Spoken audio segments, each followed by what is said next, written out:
Good afternoon, everybody, and welcome to this session on exams and academic integrity, which is a part of Academic Integrity Awareness Week at ANU.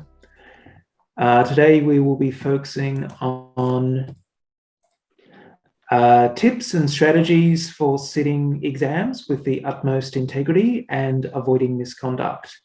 And just a couple of quick notices before we get started. First of all, we will be recording this session for posterity. So just wanted to give you a heads up about that.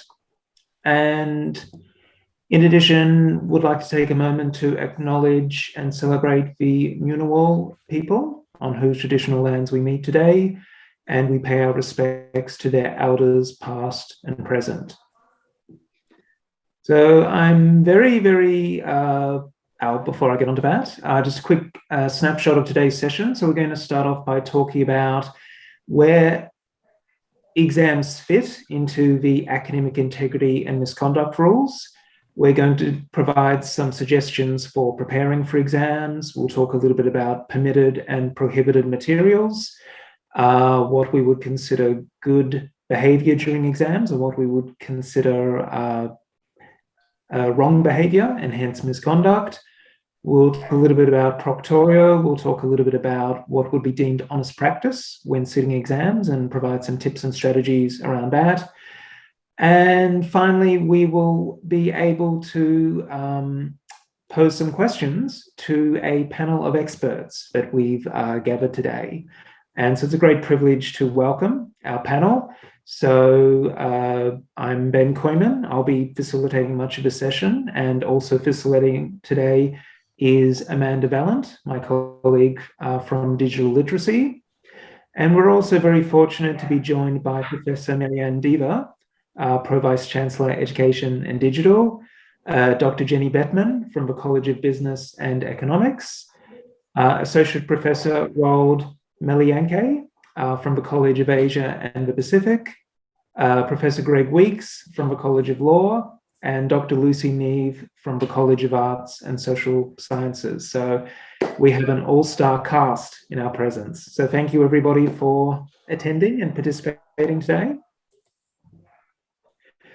I'd just like to begin with a little bit of an icebreaker exercise, and we're going to use Mentee for this. If you've never used this, the way it works is we go to www.mentee.com, and I will share a code on the screen shortly, and you can use that code to access the Mentee and participate by answering the questions we pose to you.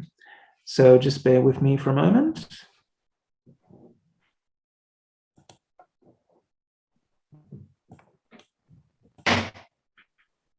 Okay, so hopefully you can see a Mentee question on the screen, as well as a code at the top. That's 94353617. Just to get us started, I'd like to pose a couple of questions. First of all, what would you consider to be academic misconduct in an exam environment? And hopefully something that we'll be able to really make clear today is that there are a range of different activities and behaviors that could fall under the banner of misconduct in an exam setting. And hopefully we'll be able to illuminate those and help you to eliminate those when it comes to your future exams. But yeah, what would you consider possible types of misconduct? So we have a few coming up on the screen. That's great. So getting the questions before the exam, yeah, I think that gives you an advantage that you probably shouldn't have over other students. Copying, bringing in notes, involving others in your exam. I see there are a few points around that. So colluding with others and contacting friends. Doppelganger, yeah, absolutely. I love the phrase doppelganger, but you don't want a doppelganger sitting your exam. Yeah, using other people's work, answers on your arm. Yep, don't go there. Checking websites, no attribution, using phone. Yeah, so these are some really good examples of academic misconduct in an exam. So thank you for sharing. We have a second Minty question, which is, what are you keen to learn from today's session? So are there any particular things that you are hoping to come away from this session with and to use in your future exam preparation and exam sitting? I'll give everyone a moment to make a note on the Mentee.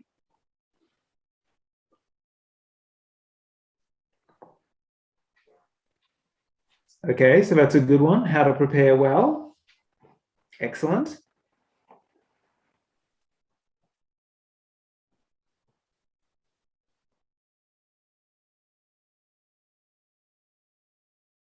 I think no more needs to be said. I think how to prepare well pretty much covers it. How to prepare well for exams, how to sit exams well, and how to avoid committing misconduct when we're sitting an exam. I think that's it. Oh, great, we have more things. So materials permitted, some tips, appropriate conduct, avoiding accidental cheating. So how to do that. Yeah, great, thank you.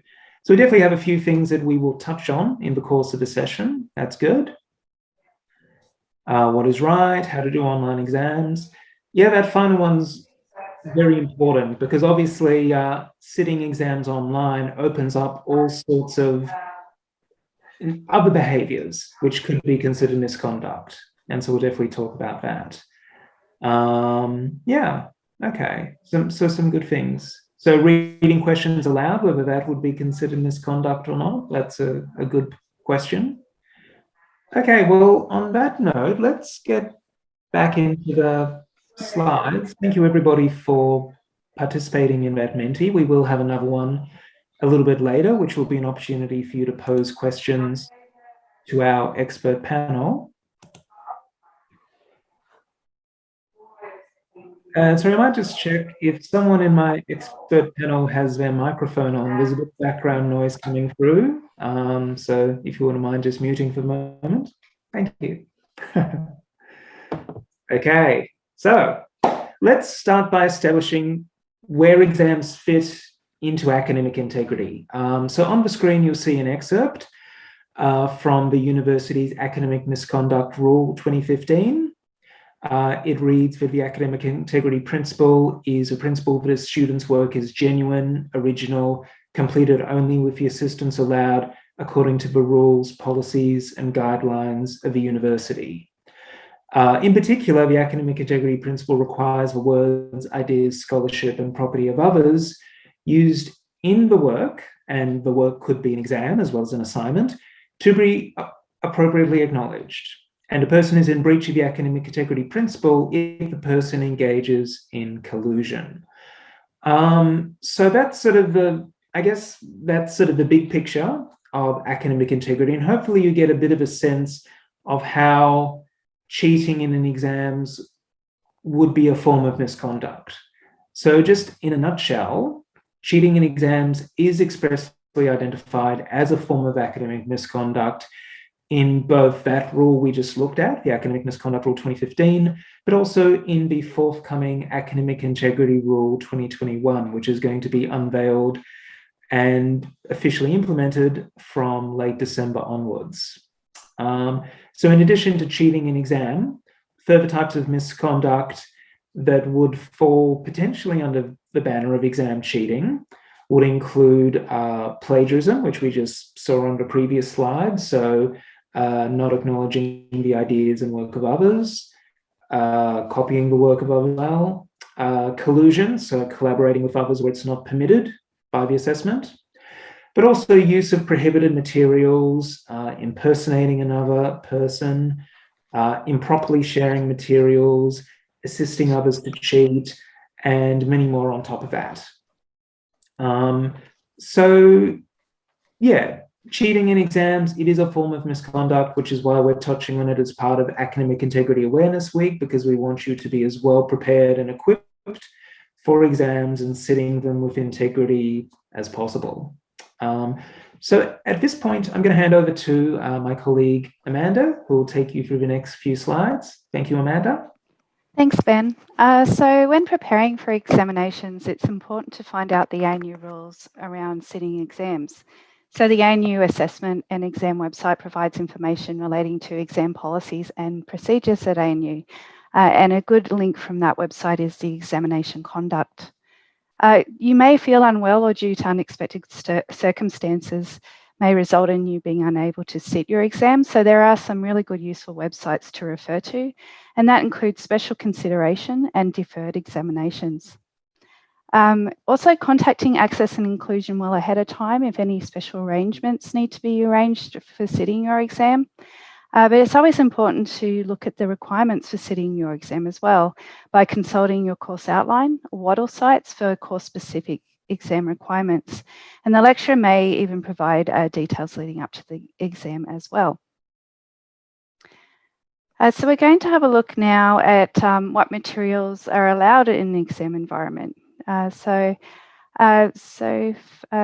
the next slide. We'll just have a look, just a brief summary of what permitted materials that you may have. In an online environment, usually this entails only having a single electronic device allowed, such as a PC, Mac, or a laptop. For students also whose first language is not English, they can also get written approval from the ANU College School Department Centre, whoever is responsible for the course, that they can take a print dictionary in with them for an online or in-person exam. It's important to note, though, that dictionaries must not be annotated anyway. And also anything that is, any materials expressively permitted by the course convener are allowed in the exam environment as well. So what materials are not allowed? So in an online environment, with the exception of a single electronic device, all other devices shouldn't be used. For example, mobile phones or watches or electronic notebooks or organisers or dictionaries, certain types of calculators or smart glasses, and you shouldn't also have headphones with you as well. In-person, there's no electronic devices usually included, so Mac or laptops, you can't bring it into an in-person environment. There are exceptions for students who have additional needs or requirements when they've pre-arranged with Access and Inclusion. There may be other materials or devices that they can have in the exam environment as well. So what we're going to look at now is exam misconduct. So exam cheating is a form of a breach of academic integrity. Examples include bringing notes into a closed book exam, copying from another student. And the third point's really important to note too, getting someone else to assume your identity and sit your exam.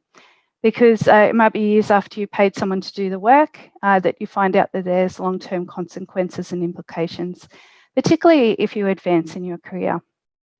Other examples of cheating include viewing and copying web content during an online exam and contacting your friends by text or other means to seek or offer assistance. Other examples too of exam misconduct include plagiarism, submitting work from a previously submitted examination, failing to comply with exam instructions, and exam instructions may vary across courses or programs or disciplines. So being very careful when you prepare for exam what those instructions are. Other examples include assisting another person to act dishonestly, unfairly in connection with an exam, and taking prohibited document into an exam venue. So if students have to deal with any allegations of exam academic misconduct, they can contact the Students' Association, so a NUSA or PASA. So like it was mentioned, if you attend the MITH academic session yesterday, that will be available as a recording, that the student associations are there to take anyone through that process, the appeal process as needed. So you'll get some links to these websites later on after the presentation today. I've got now a panel to propose to the, scenario for the panel. A student sits an online closed book exam.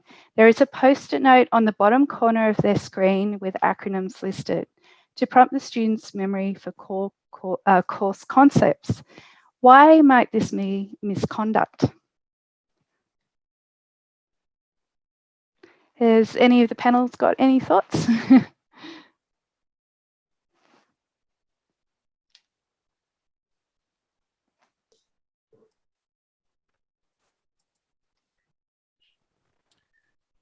Well, the College of Law doesn't have much to do with closed book exams, but in order to get us started, my thought is that closed book exams mean that you're not allowed to have access to any written material. So even something seemingly as innocuous as a note to prompt your memory may violate the academic integrity principles. So that's an unexperienced opening view.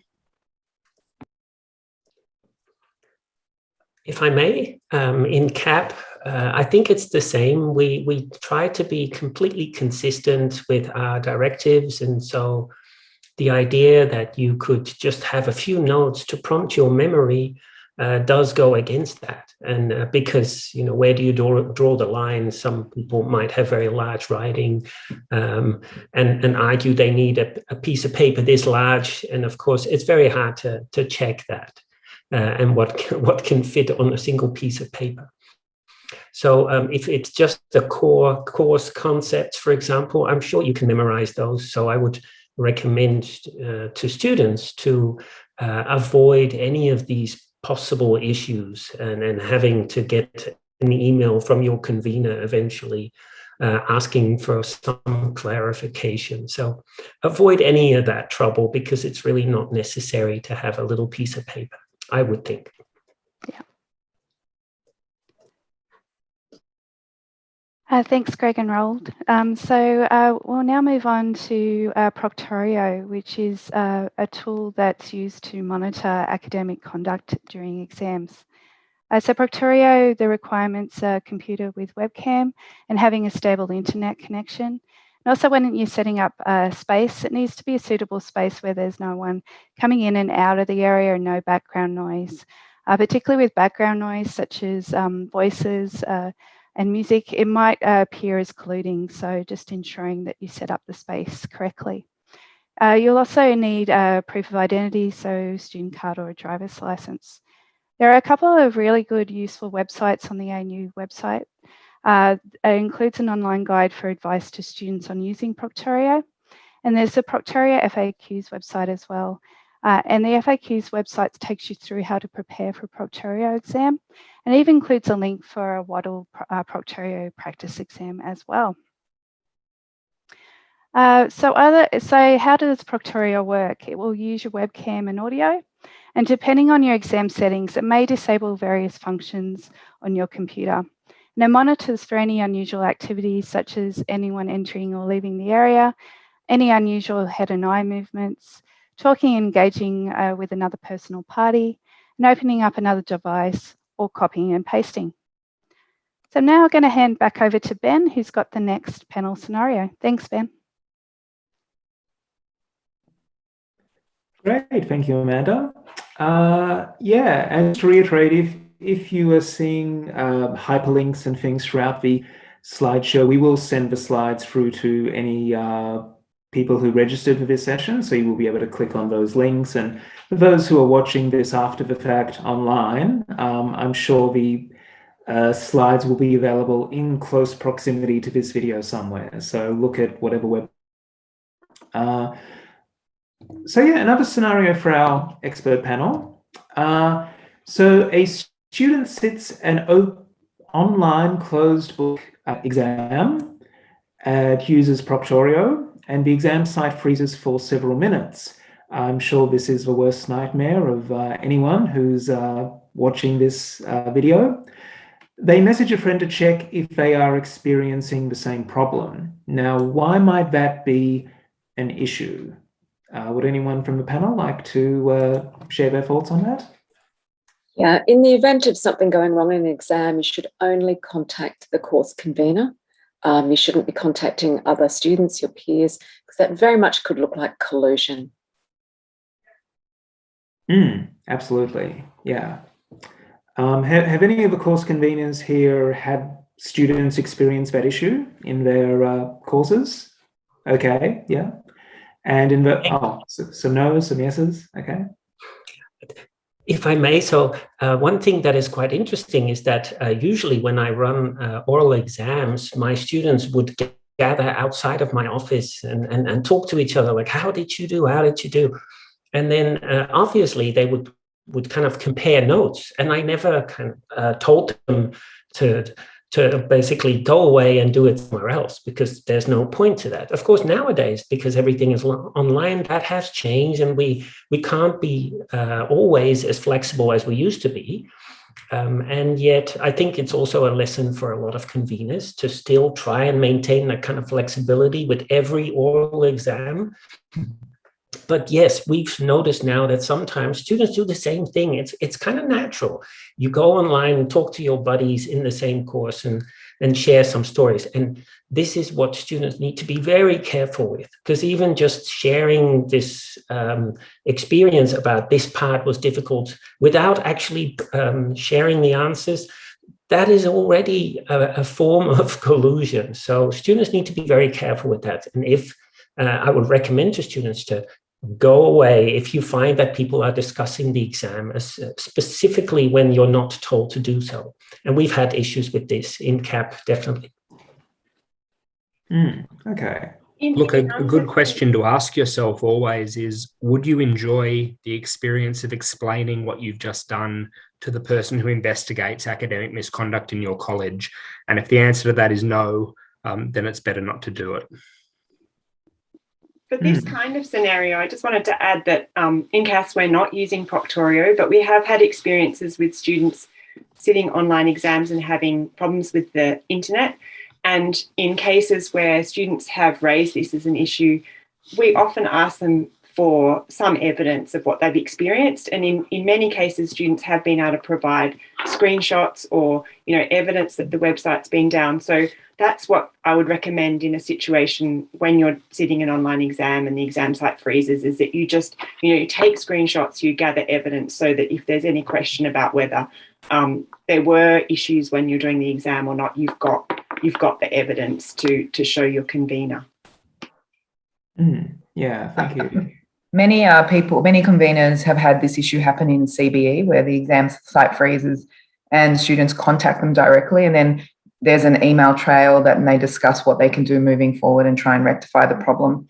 It's not so don't be tempted to speak to friends. Always contact the convener immediately if there is a problem with your exam settings or it freezes or whatever.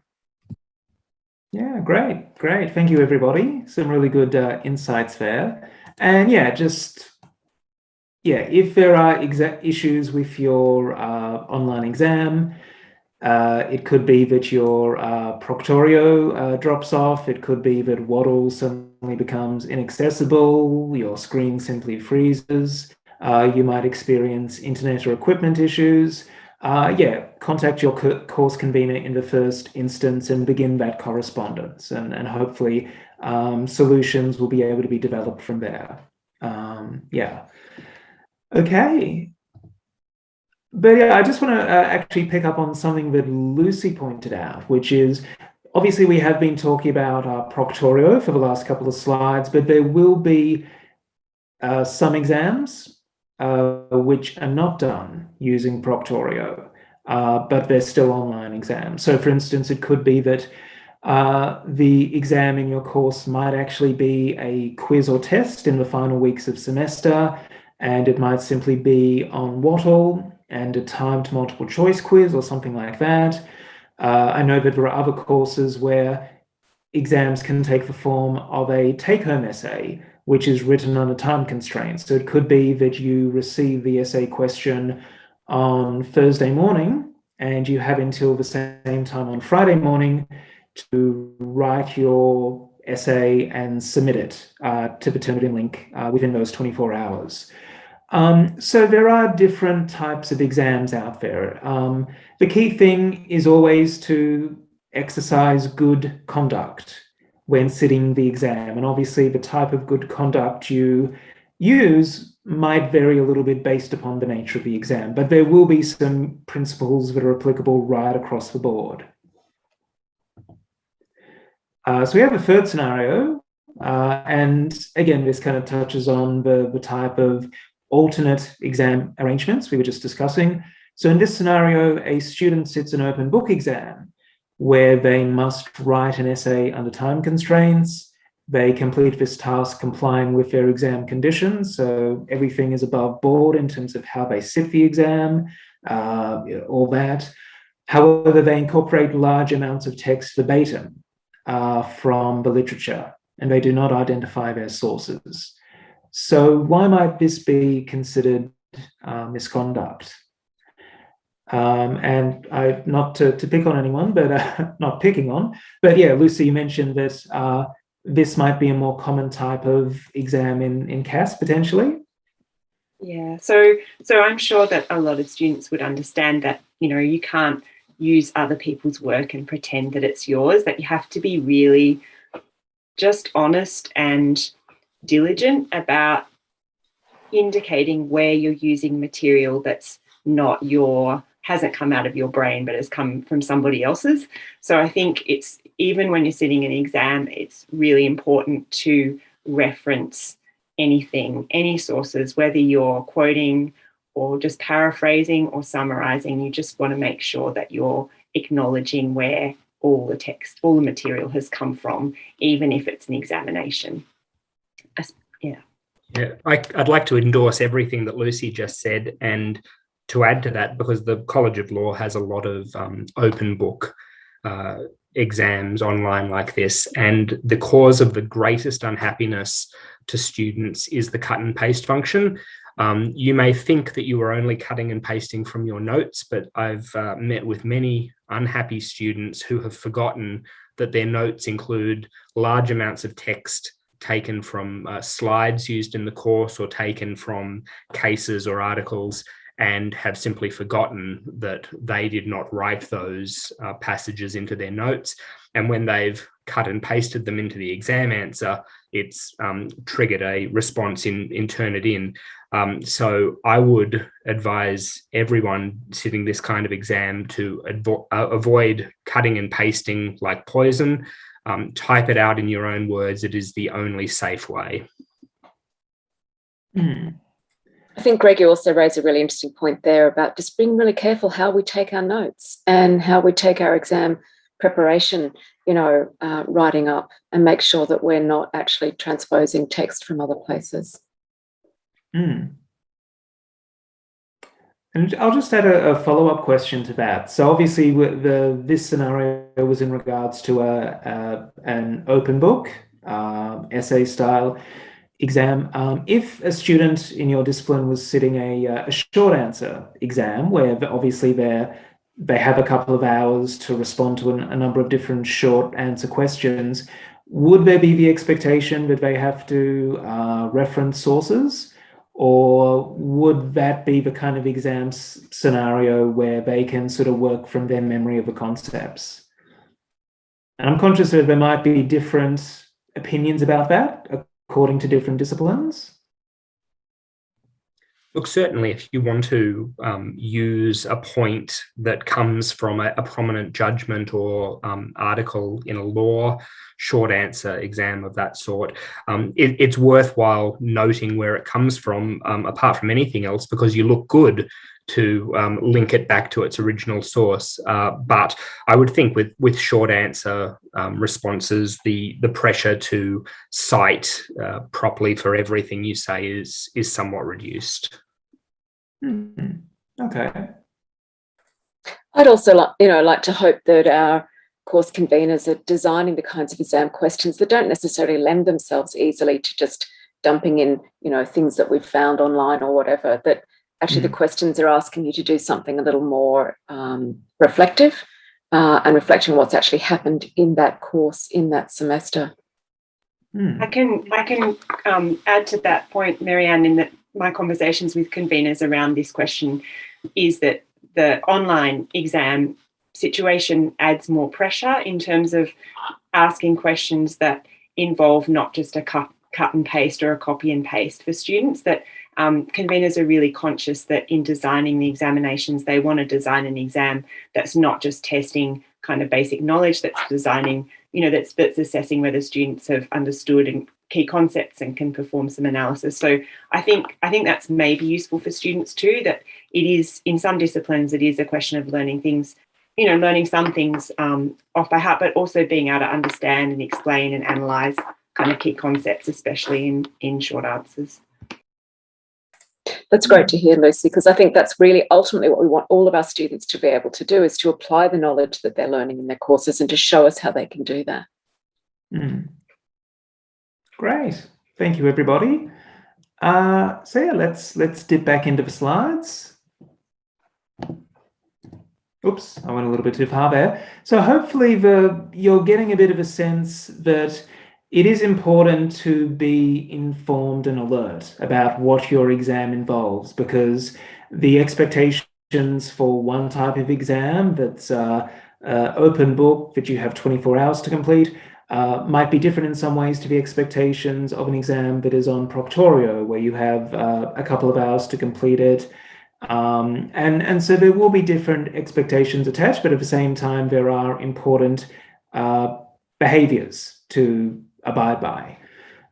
So just a few tips in terms of being informed and alert. So we really recommend that you check the course documentation and instructions, that you watch out for announcements from your course convener and from the official exams office about upcoming exams. And that we would encourage you to communicate with your conveners if you are unsure about how best to prepare for an exam, what you might expect in the exam. Ask your conveners those questions rather than asking a friend or, turning to other channels for information. And so the sorts of questions that might be useful for you to ask a convener might be, what is the mode of the test? So is it multiple choice? Is it short answer? Will Proctorio be required for this particular exam? Will it be completed under time constraints? And if so, what will those time constraints be? Is it open or closed book? I think that's really important to know ahead of time.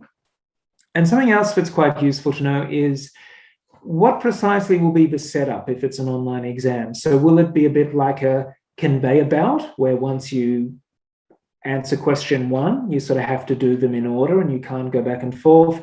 Or will you have the freedom to navigate back and forth throughout the exam? Because that will really help, knowing that will help equip you to sit the exam better, because you'll know what to expect and there won't be any nasty surprises.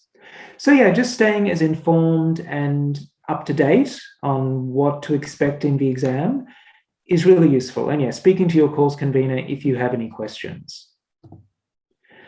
And just approach your exam season intent on completing exams of honest practice and doing what's necessary to ensure that your practice is honest. And that's not just avoiding all those negative behaviors and things we talked about earlier, but actively seeking tips on how to best prepare for exams. And there's a link in these slides to academic skills resources about exam preparation. If you're someone who's prone to managing, if you're prone to exam anxiety and getting quite stressed in exam season, and that's a perfectly understandable and relatable thing to experience, then you can seek resources and support from the ANU's counselling. And we just really encourage you to study for and sit your exams with integrity. And the next few slides are going to provide some tips around that. So first of all, when it comes to study and exam strategies, time management is a really, really useful thing to prioritize in the lead up to exams. So set aside time towards exam preparation each week of semester. Don't just wait until the last couple of weeks, but try and embed that exam preparation throughout your semester. And that could be in the form of reviewing your notes from each week and consolidating those notes, and then, reviewing your overall learning in the course so far. You can see an example of a semester planner on the top left of the screen. And that's a tool that's available through the Academic Skills website. Students can use it to enter all their different assignments, all their different due dates, and when they want to start working on those assignments, which is represented by the straight lines. And you'll see that in each of those courses, the student has put in time for exam preparation each and every week. So it's something you should always be working to throughout semester. As you get closer to exam season, you can embed long and short-term exam revision into your weekly planning. So long-term revision might be what you do in the few weeks leading up. Short-term might be the things you focus on closest to the exam, and that might be concepts that you're particularly struggling with. And you can see there's a weekly planner document also available through the Academic Skills website. And that's a really useful way just to plan your week. So when you have the classes, when you have your work commitments, and then what time do you have available around that? Not just for your regular university work and assignments, but for exam preparation as well. Make sure you identify the exam dates as soon as possible, and you will get official updates from the exam office and from your course conveners. And aim to maintain a study work-life balance as much as possible, and a sufficient sleep routine as well. Often sleep might get short shrift during very busy seasons, but the better rested we are, the better equipped we are for exams. In terms of study and exam strategies, there are a host of different approaches to exam preparation out there, and there might be some that are very particular to your discipline that your course conveners would encourage you towards. But in general, some good techniques include taking notes throughout semester in all your different lectures, tutorials from your weekly readings. And then as semester progresses and you get close to exam season, you can begin to adapt those weekly notes into topic summaries and course summary sheets, and you can use those for your revision. And the actual act of note-taking also reinforces the knowledge. If we just read, if we just listen, stuff doesn't stick. But if we do something active with the knowledge, then we are reinforcing it. Also, group study is a really useful way of, boning up on knowledge and being able to test each other and quiz each other. Developing discipline-specific recall approaches might be useful for your area.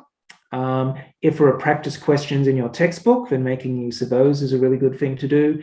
And if there are practice exams available to you as well, then it's worth doing those and getting a sense of what the exam will look like and the kind of questions you might be asked.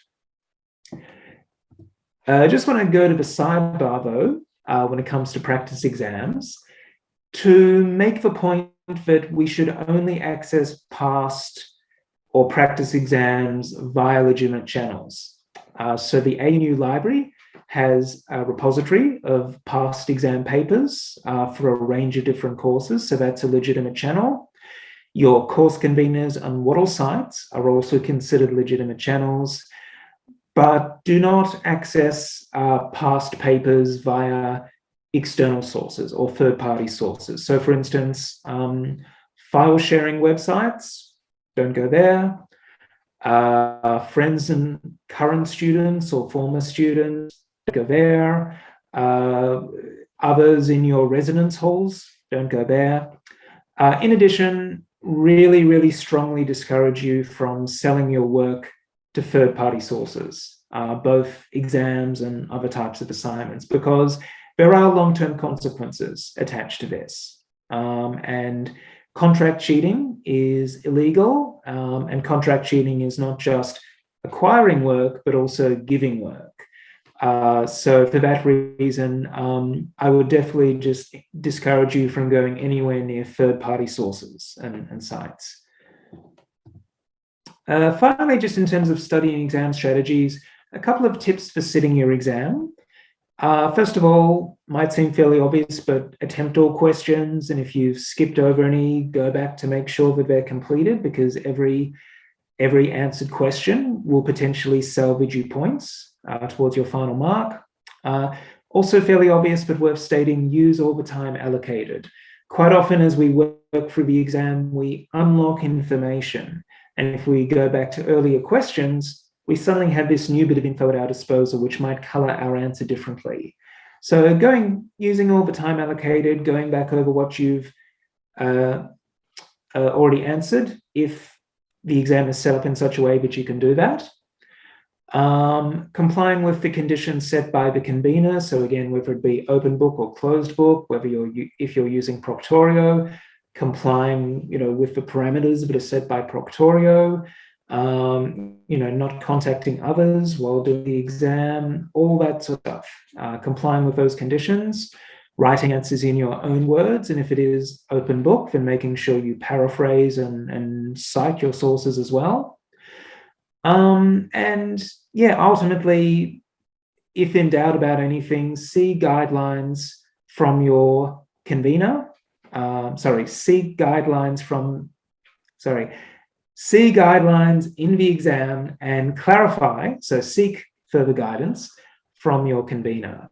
They're there to help support you through your studies. And so if you do have any questions or concerns about your impending exams and you want to make sure you minimize potential for misconduct, then seek advice from your conveners. Okay, so we're going to go back into Mentee in a moment. So I might ask you all to warm up mentee.com, and in a moment I'll share a new code, and you can use that code to pose any questions you have for our expert panel. But I just want to provide a starter question for our panel, which is, what would be some particular tips and strategies that you would provide to students for preparing and sitting exams? We've already touched on a few of those in the previous slides, but I'd love to hear if there are any particular strategies and tips that you would give students in your particular areas. So whoever would like to get started, and just while you're chiming in on that, I'll set up the Mentee. Jenny, I see you've unmuted. I'm muted, so I guess I'll start. I guess there's two main things I want to talk about, and maybe they're more CBE oriented. But when I teach my students, I always say, when you're answering your exam paper, answer the question that you find easiest first, which sounds very trivial perhaps, but it generally will relax the students such that the freak out questions that come after that or before that will be less confronting once they've sort of calmed down in the whole exam environment. The other thing, which is highly underutilized, is consultation throughout the semester. And I think if students start to incorporate more regular study breaks or study sessions in their plans, that they can really get some quality consultation, tutoring time from their conveners and tutors so that they're not confused last minute. Yeah, that's great. Thank you, Jenny. To what Jenny's just said, I would add that preparation is the thing that I recommend most highly. Academic integrity is actually fairly easy under no pressure. In 10 years of doing academic misconduct investigations at 2 different universities, I have met very few students who are in my eye line because they are steeped in wickedness. It's usually people who have reacted badly to situations of pressure. And that's generally because they have been insufficiently prepared for the exam they've had to sit. The greater your preparation, the less likely you are to be tempted to do something that is not in line with academic integrity. Good point. Thank you. Roald, did you want to share some thoughts? Yeah, thanks. So I second, third, everything that's just been said. It's completely in line with what I'm thinking. I think so. Again, consistency is really important. And as someone who teaches language as well, and the students coming to me just before the final exams saying, well, what can I do? And I kind of have to fail them a proper answer other than, well, you should have actually done it regularly, consistently over the course of the semester, as Benjamin was saying. There's perhaps 2 other little points. So one is that students don't always, and it also comes up in the slides, students don't always use all the time allocated. So as soon as the first student in my regular classroom would leave, I could see the pressure mounting on the students still left behind. And I guess that also applies to the online environment when people see that students are leaving perhaps a proctorio exam, if they are aware of that. I don't know. I have yet to run one. But I've run other online exams, and yeah, as soon as people start to leave, there is added pressure, and I have to constantly tell students, relax, you have a lot of time, please go over your questions, you might have made mistakes that you can pick up yourself. Another thing that I see a lot with language teaching is that students tend to give two answers and allow the convener to pick the right one, basically. And I always warn them, I am very good at picking the wrong one. And even so, students continue to do this. So first of all, I guess it's very simple, but read the question very carefully. What is it that my teacher wants me to answer? And then secondly, don't give kind of vague, two-sided answers. Pick an answer and present that. And then use all the time that you are given. And perhaps, if I may, one more point is that a lot of us online are available. So if indeed, as Benjamin was also saying, if you have a question, please just send a quick email if you can, or perhaps use Wattle to the convener. Say, this, I don't understand what I'm supposed to do here. If that is your issue, we tend to sit there while you're taking the exam for exactly that. And very few students use this. But sometimes it does happen, and it's actually quite good that you do, because there may be something that is quite easy to fix or to answer during the exam. So that is perhaps a final fail-safe, if you like, but certainly something that maybe students want to use. Just go straight to the convener and ask a quick question if you're really kind of stuck or something. Thanks. Thank you. Can I jump in here now? Yeah, sure. Those are all great things. And I think that really reinforce what Roald said about contacting your conveners, and what Jenny said, which is your conveners are there now. Start thinking now about what kind of questions you've got for them, making sure you're across each topic as you're actually encountering those topics in the course. Don't wait for the end of the semester. One of the things I was going to just say as a tip is you will be setting your assessments online. So do really pay some attention to preparing that exam environment ahead of time, making sure that you've got a clear, interruption-free space. If that's difficult because you've got a share household, for example, think about how you're going to negotiate that. How will you guarantee that you can have uninterrupted time to sit your exam? And make sure that you've got a good, clear space to do that exam, particularly if you are doing, for example, an exam that's being invigilated in some way. You want to make sure that your exam space around you is, very, very clear of any extraneous materials. And if it's a closed book exam, really make it clear that there aren't materials around that you could be consulting. So I do think, don't leave it to the last minute. Make sure you've got that space set up, that you've negotiated with your household members how you're going to have that interruption-free space. And also that you've tested all of your equipment to the best of your ability to make sure that it's good and ready to go. Because I think all of those things will make sure that you've got a great start to the exam that you're setting. Thank you. Lucy, did you want to add anything? I'm really conscious we've got quite a few questions to answer, but I can just say a couple of things briefly, which is, I think all the advice given so far has been excellent. I would say specifically for essay-based exams, where you've got a short period of time, to prepare for those can sometimes seem a little bit difficult for students. Like, how do I prepare for an exam that's an essay-based exam rather than a short answer or multiple choice or whatever?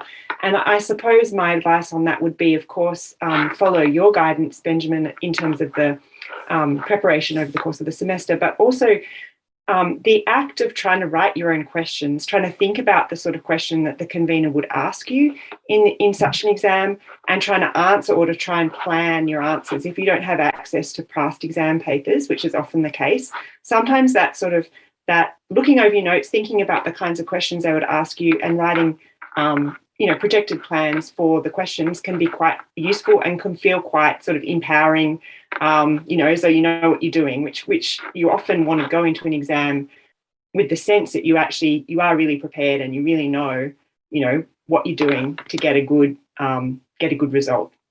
So I guess that would be my other piece of advice. And just a brief addition to everything that Lucy just said, that preparation is very rarely aided by possession of last year's HD answer. you are much better off working from the questions and building on your own understanding than simply having a copy of something that somebody else wrote last year. Thank you. Yes, we do have a few questions that have built up on the mentee. So yeah, we have about 7 or 8 minutes left, so we can have a go at answering a few of these. Right off the bat, I can quickly answer two. So in terms of having a reader or a writer, if you need that, then you can make that exam arrangement, I believe, by getting in touch with Access and Inclusion. So if you have an access plan of some sort, that should give you that flexibility when it comes to sitting an exam. But that is something that I would definitely encourage you to implement much sooner rather than later. So ideally, this is something that should be in place at the very start of semester. So that's something to take, prioritize early in semester. Very quickly, is there help training in how to prepare for an exam? So I'll take this moment just to promote academic skills, that we provide tips and strategies to students around exam preparation, how to sit exams effectively. So I would encourage you to go to our website, anu.edu.au/academic skills, where you'll find information about exam preparation, but also how to make an appointment if you'd like to talk to us about that. So let's see what else we have here. So how accurate does referencing in an exam paper need to be? Lucy, hypothetically, if it was a short essay exam, would you expect all the full stops and the brackets to be exactly where they need to be? I think it depends a bit on the exam conditions for this. I mean, I think obviously if it's an open book exam, you'd want to do the best job you could, I guess, under the conditions. I think that's what you'd be aiming for. As long as you're being honest, sort of generally honest about where the materials come from, a convener under exam conditions might be a bit forgiving about the formatting of the references, as long as you're being completely forthright about the fact where you've got stuff from, in terms of the author and the title and hopefully the date. But Greg might want to say a bit more about this. Look, I tend to be fairly forgiving, and I think most law examiners are fairly forgiving. If you want to refer to a case, simply giving a version of the case name that makes it identifiable is enough. We're not looking for pinpoint references, but you should make sure that you understand what the view is in the college that you're in, and asking your convener is a very good way to start. Yeah. And I would just add the general principle for any assignment. Anytime you quote, paraphrase, summarize, incorporate factual information from another source, you would want to do that, reference, as you would in any essay. So someone has asked that they're worried about being accused of misconduct in the exam because they're fidgety and look around a lot. So Marianne, do you know if that would be detected as unusual movements on proctorio? It might, but the thing is that if something is detected, we don't take someone out the back and shoot them. Essentially, we review it, and then we would talk to the student about what was happening. There would be certain kinds of things that obviously would look a little more suspicious than others. So someone who's obviously consistently looking in a particular direction, we would assume that potentially they had materials there and that they were transcribing. But I think if you're we'll all move around. Look at us, we're all kind of twitching now on Zoom. Assume that your conveners and those who are reviewing things for academic misconduct are able to, use some common sense.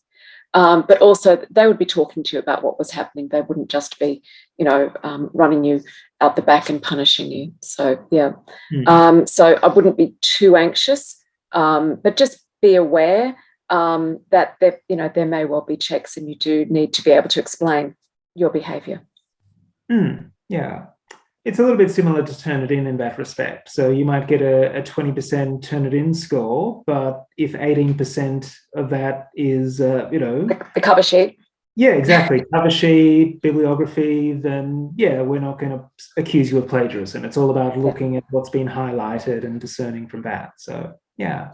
I noticed there are a couple of questions there about materials circulating on other sites. I think it's worth just reminding people that ANU exam papers are ANU copyright.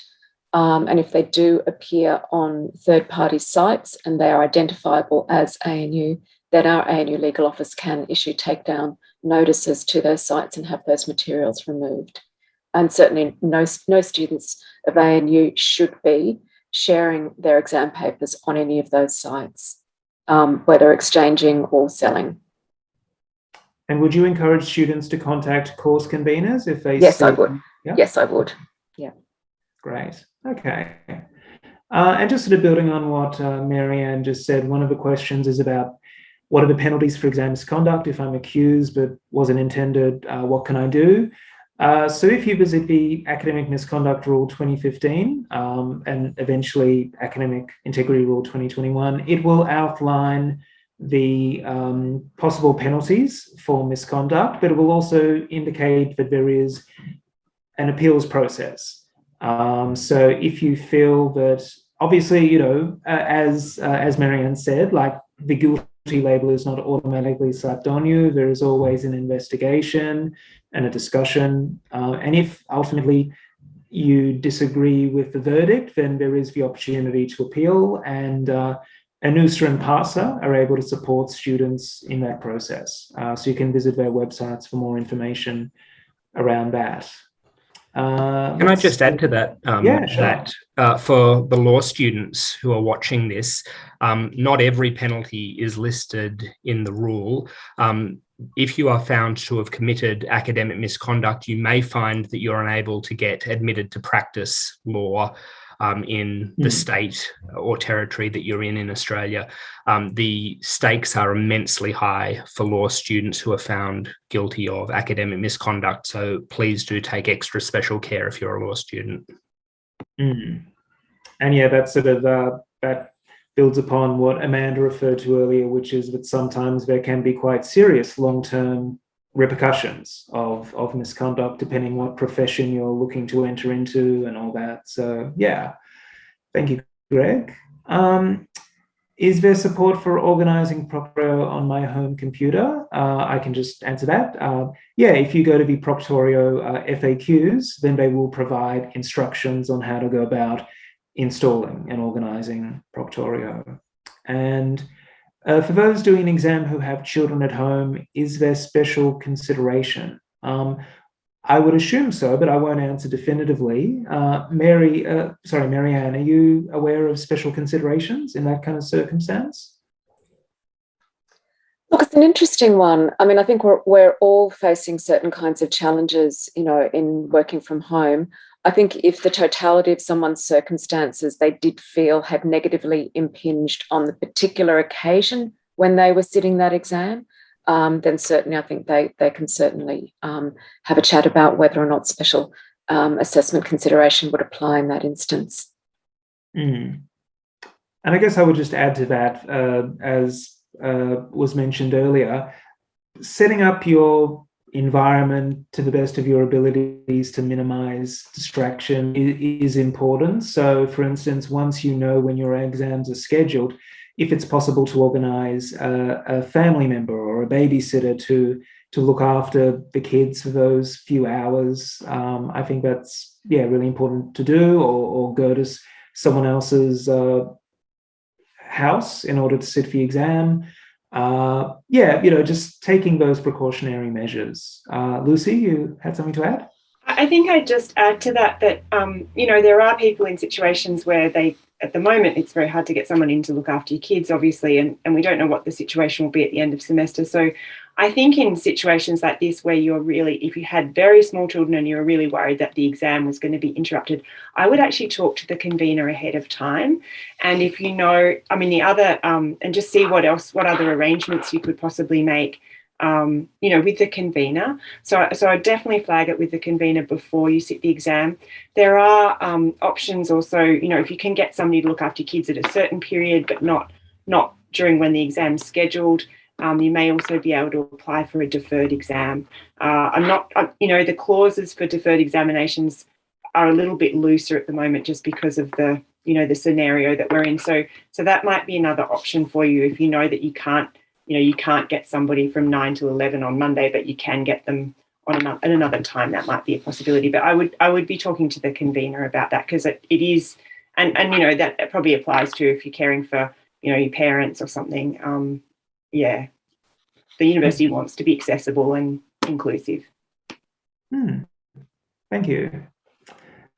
Okay, I'm conscious we have actually crossed the hour mark, so we will look at wrapping up now. Just very briefly, for further information on sitting exams and conduct requirements, you can visit the Assessments and Examinations website, and you can see there's a whole list of links there that are really useful in terms of exam rules and things like that.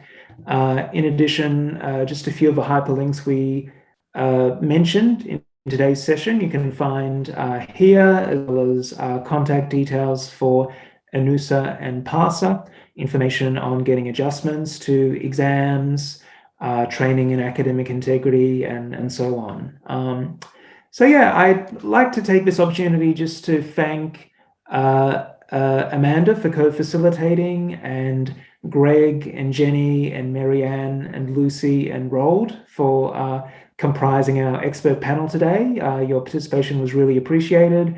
Thank you also to Tara, who's been staffing the chat, Candida, who's been working behind the scenes. Really appreciate everybody's contribution today. And thank you so much to everyone who took some time out of their week 6 to attend and learn a little bit about academic integrity in exams.